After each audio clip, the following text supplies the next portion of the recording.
Hi guys happy day. இன்னைக்கு நம்ம பார்க்க போறது oh no here comes trouble episode 3. Episode 3 ஸ்டார்ட்ல ஜிங்கு ஹீரோ ஒளிச்சு வச்ச இடத்துல படுத்துட்டு யோசிச்சுட்டு இருக்கான். அவனை எப்படி அந்த மக்கள்லாம் அசிங்கமா பார்த்தாங்க. அவன் ரோட்ல போகும்போதெல்லாம் இவனை அடிப்பாங்க, துரத்துவாங்க. ஹீரோயின் கிட்ட நீ ஜிங்க கூட்டிட்டு போன்னு சொல்ல, ஹீரோயினோ ச்சே நான் இதெல்லாம் கூட்டிட்டு போக மாட்டேன்னு சொல்லியிருப்பாங்க. ஆனா ஹீரோ உனக்கு கண்ணு எரியலையான்னு கேட்டிருப்பாரு. சைக்கிள்ல ஜிங்க வச்சு கூட்டிட்டு போயிருப்பாரு. இப்ப Dress கூட கொடுத்திருப்பாரு. இதெல்லாம் நினைச்சு அவன் யோசிச்சுட்டு இருப்பான். அப்ப ஏதோ ஒரு சத்தம் கேட்கும். ஈரோவோட அம்மா தான் வருவாங்க. ஆனா அங்க வந்து பார்த்தா ஜிங் இல்ல. ஈரோவோட கோட் மட்டும் கீழே கிடக்கும். ஜன்னல் ஓப்பனா இருக்கும். ஈரோவோட அம்மாவோ அங்க போய் அந்த ஜன்னலை க்ளோஸ் பண்ணிடுவாங்க. அங்கதான் ஜிங்கு ஒளிஞ்சிட்டு இருப்பான். ஈரோவோட அம்மாவும் எதையோ எடுத்துட்டு வெளியே போக மறுபடியும் அந்த ஜன்னல் ஓப்பன்ல இருக்கும். என்னடா இதுன்னு சொல்லி அவங்க வீட்டுக்குள்ள வந்து அந்த ரூமை திறந்து பார்த்தா இப்ப அந்த ஜன்னல் க்ளோஸ் ஆயிருக்கும். சரி நாம தான் ஏதோ தப்பா நினைச்சிட்டோம்னு நினைச்சு ஹீரோவோட அம்மாவும் பரவாயில்லன்னு விட்டுருவாங்க.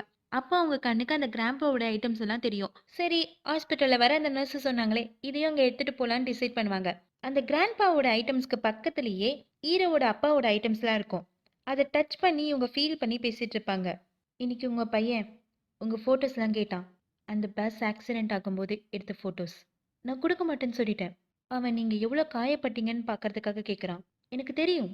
ஆனா அதை அவனால எப்படி உணர முடியும்? அதை அனுபவிச்ச உங்களால மட்டும்தான் அதை உணர முடியும். இவங்க இப்படி டச்சிங்கா பேசிட்டு இருக்கறதுலாம் அந்த ஜிங்கு கேட்டுட்டு இருப்பான். அவனும் ஃபீல் பண்ணுவான். அவன் கண்ல இருந்து கண்ணீர் வரும். அவன் இதயத்துல ஏதோ பவர் வரும். அவன் இப்ப மூச்சு விட ஆரம்பிக்கிறான். அதோட இந்த குட்டி பிளாஷ்பேக் எண்ட் ஆகுது. ஹீரோவும் ஹீரோயின் கிட்ட ஜிங்க கண்ணுன்னு சொல்ல ஹீரோயினும் தேடிட்டு இருக்காங்க. இங்க ஜிங்கோட வீட்டுக்கு தான் வந்திருப்பான். அங்க அவங்க அப்பா அம்மா வந்து தூங்கிட்டு இருப்பாங்க. அவங்க அம்மாக்கு ஏதோ முழிப்பு வந்து பார்த்தா அங்க அவங்களோட பையன் நின்னுட்டு இருப்பான். இங்க ஹீரோக்கும் ஞாபகம் வரும். ஜிங் என்ன சொல்லியிருப்பான்? மனுஷங்களோட இதயத்துக்கு அதிகமான பவர் இருக்குன்னு சொல்லியிருப்பான். அதனால ஹீரோ ஜிங்கோட வீட்டுக்கு போக சொல்றாரு. அங்க போய் பார்த்தா அங்க போய் பார்த்தா அங்க ரெட் கலர்ல த்ரெட் அதிகமா பறந்துட்டு இருக்கும். அதை ஃபாலோ பண்ணி பார்த்தா அங்கதான் ஜிங் இருப்பான். இங்க என்னடா பண்ணிட்டு இருக்க?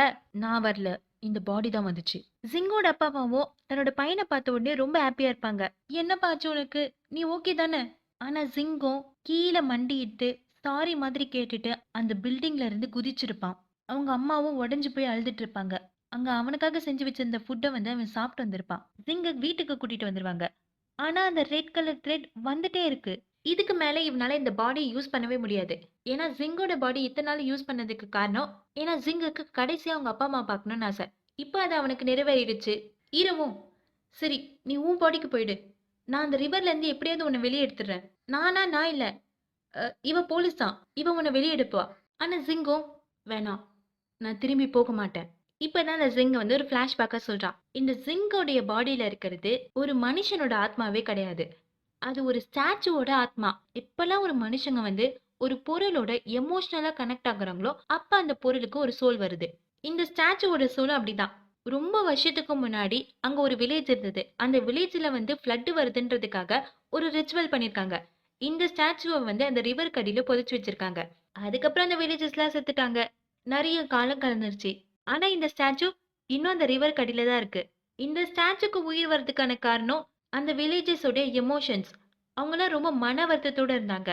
இப்ப இந்த ஸ்டாச்சுவோட சோல் வெளியே வந்ததுக்கான காரணம் 2 வருஷத்துக்கு முன்னாடி ஹீரோக்கு ஆக்சிடென்ட் ஆயிருக்கும்ல. ஹீரோ கூட அவரோட கிராண்ட்பாவோடைய கேலிகிராஃபிலாம் எடுத்துட்டு வந்திருப்பாரு. அந்த ஆக்சிடென்ட்ல அந்த கேலிகிராஃபி பேப்பர்லாம் பறந்திருக்கும். அந்த ஒரு பேப்பர் இந்த ரிவர்ல போய் சேர்ந்திருக்கும். மனுஷங்களோட இதயத்துக்கு எவ்வளவு பவர் இருக்கோ அதே பவர் அந்த தாத்தா எழுதின அந்த கேலிகிராஃபி எழுத்துக்களுக்கும் இருக்கு. ஒரு சின்ன பீஸ் தானே இந்த ரிவர்ல வந்திருக்கும். அது இன்கம்ப்ளீட் தானே. அதை தேடிதான் இந்த ஆத்மா ஹீரோ கிட்டயே வந்திருக்கும். இப்ப ஹீரோ பண்ண வேண்டியதுலாம் அந்த மாதிரி ஸ்ட்ராங்கான கேலிகிராஃபி எழுதுறது தான். ஹீரோக்கும் அந்த இப்ப மொட்டை தாத்தா சொன்னதெல்லாம் ஞாபகம் வருது. ஹீரோவோட தாத்தா இறந்தவங்களுக்கும் உயிரோட இருக்கவங்களுக்கும் ஆறுதல் சொல்ற மாதிரி எழுதுவாரு. அந்த மாதிரி இப்ப ஹீரோ எழுதணும். ஆனா ஹீரோக்கு தான் எழுத வராதே. ஏதாவது இருந்துச்சுன்னா காப்பி எடுப்பாரு. அதனால ஹீரோ இப்ப போய் ஹீரோவோட தாத்தா ஹோம் ஒர்க்குக்காக ஒரு பாக்ஸ் வச்சிருப்பாரு. அந்த பாக்ஸை எடுத்துட்டு வந்து ஜிங்குக்கு முன்னாடி வச்சு இதுல இருந்து உன்னை சூஸ் பண்ண சொல்றான். அந்த ஜிங்கோ தன்னோட பவரை யூஸ் பண்ணி எல்லா பேப்பரும் சுத்த விடுறான். அதுல ஒரே ஒரு பேப்பர் மட்டும் கடைசியா வந்து விடும். அந்த பேப்பரை யூஸ் பண்ணி ஹீரோ வந்து எழுத ஆரம்பிக்கிறாரு. அவர் எழுத எழுத அதுல இருந்து அந்த பிளாக் இங்க் எல்லாம் வெளியே வருது. ஹீரோவோட இதயத்துல இருந்து ஒரு பிளாக் பவர் வந்து அந்த இங்கோட கனெக்ட் ஆகுது. இப்ப இந்த பிளாக் புகை எல்லாமே ஜிங்க சுத்திட்டு இருக்கு. ஜிங்குக்கு ஏதோ பவர் வருது. ஜிங்குக்கு தேவையானது இப்ப கிடைச்சிருச்சு. ஜிங்கு தேங்க்யூ சொல்லிட்டு போறான். போறதுக்கு முன்னாடி ஹீரோவை பார்த்து நான் உன்னை விட்டு போகாத இருந்ததுக்கு காரணம் எனக்கு உன்னை பிடிச்சிருக்கு. ஹீரோவும் அட போய் தொலைடா! ஜிங்கும் தாவி தாவி போயிடுவான். ஹீரோயினும், நான் ஒரு நல்ல விஷயத்த தான் பண்ணியிருக்கேன். நீ என்ன நல்ல விஷயத்த பண்ண? நான் தானே பண்ணேன். இல்ல. நான் தானே உன்ன சேவ் பண்ணேன். நீ என்ன சேவ் பண்ணியா? ஆமா. உனக்கு அந்த பஸ் ஆக்சிடென்ட் ஆகும்போது, நான் தான் உன்ன சேவ் பண்ணேன். 2 வருஷத்துக்கு முன்னாடி. அப்படின்னா, சிபிஆர் குடுத்தா? ம். தேங்க்ஸ்லாம் வேணாம். அதுதான் என்னோட டியூட்டி. இங்க ஹீரோவும், நான் யாரையும் இதுக்கு முன்னாடி கிஸ் கூட பண்ணதில்ல. ஆனா அங்க ஹீரோயின் ரொம்ப பெருமையா சிரிச்சுட்டு இருப்பாங்க. இப்ப இந்த போலீஸ்க்குலாம் அந்த டெட் பாடி கிடைச்சிரும். ஹீரோயினுக்கு கால் பண்ணி, "நீ அந்த ஆக்சிடென்ட்ல என்ன பார்த்ததா சொன்னல்ல, நீ என்னோட அப்பாவ பார்த்தியா? எங்க அப்பா ஒரு கிரே கலர் ஜாக்கெட் போட்டிருப்பாரு." ஹீரோயினும் யோசிச்சு பார்க்குறாங்க. அவங்க பார்த்தாங்க. அவங்க அப்பா ரொம்ப பாவமா இருந்தாரு. அவங்க அப்பாக்கு நெறைய அடிபட்டிருக்கும். அவரு ஸ்பாட்லயே இறந்து போயிருப்பாரு. ஆனா ஹீரோ கிட்ட பார்க்கலன்னு பொய் சொல்லிடுவாங்க. ஹீரோவும், "அந்த பாடி அங்கேயே தானே இருந்திருக்கும். அதே பிளேஸ்ல தானே இருந்துச்சு." ஆனா ஹீரோ என்ன கேட்டாலும் சைலண்டாவே இருப்பாங்க. சரி, ஜிங்கோட பாடிய நீங்க பேரண்ட்ஸ் கிட்ட குடுத்துட்டீங்களா? இல்ல. ஜிங்கோட பாடி கொஞ்சம் மோசமா இருக்கு.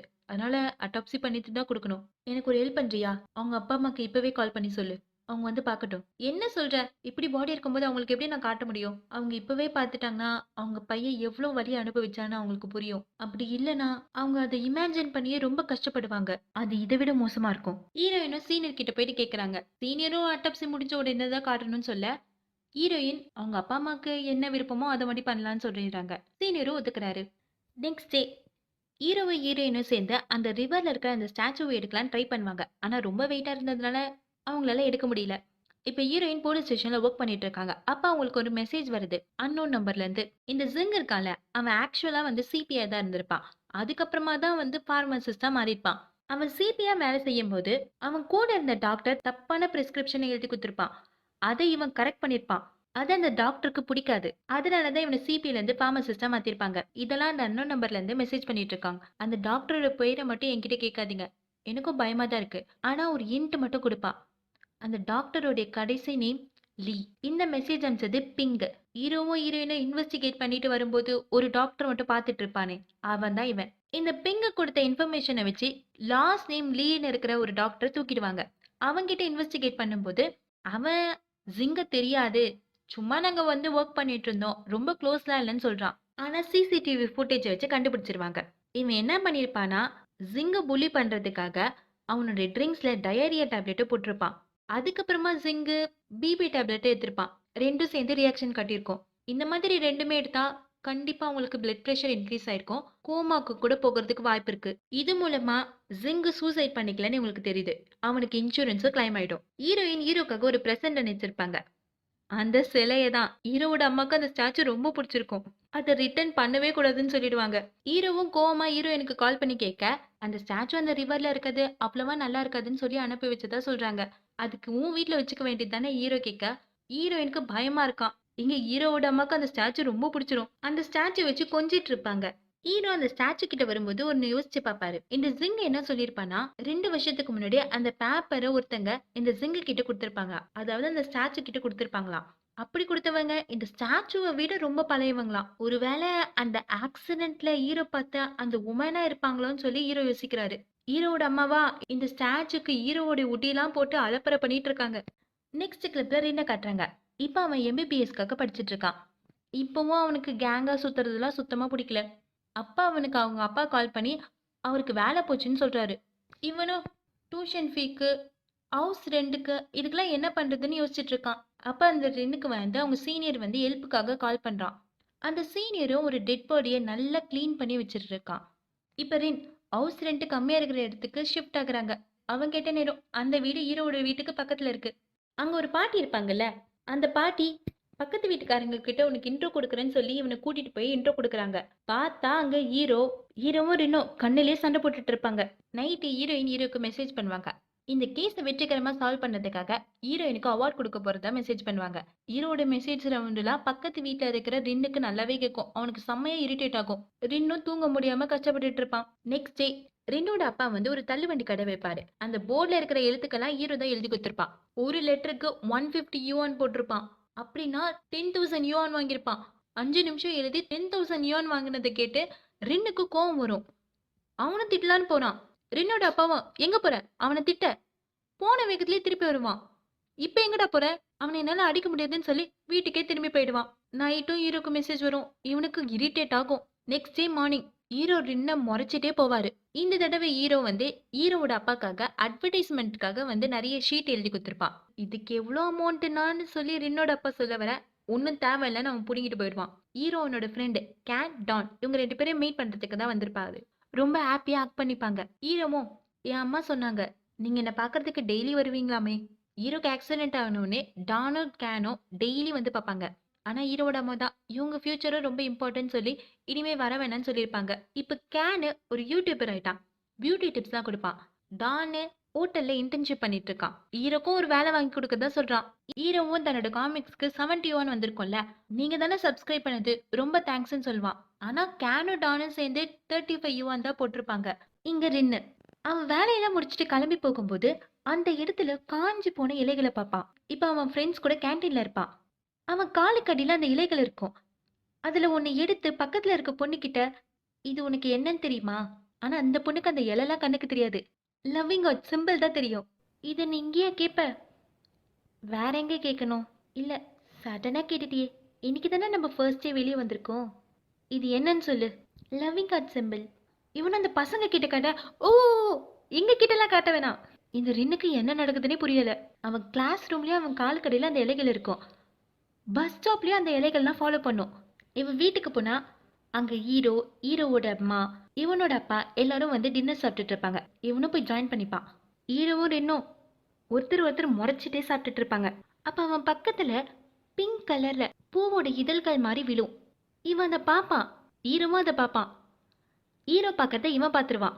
ஹீரோ அங்கிருந்து போக இவனும் பின்னாடியே போவான். "நீ அதை பார்த்தல?" "இல்ல." "நான் என்னன்னே சொல்ல அதுக்குள்ள நீ இல்லைன்னு சொல்ற. அப்ப நீ அதை பார்த்த?" "இல்ல." "நீ அதை பார்த்த."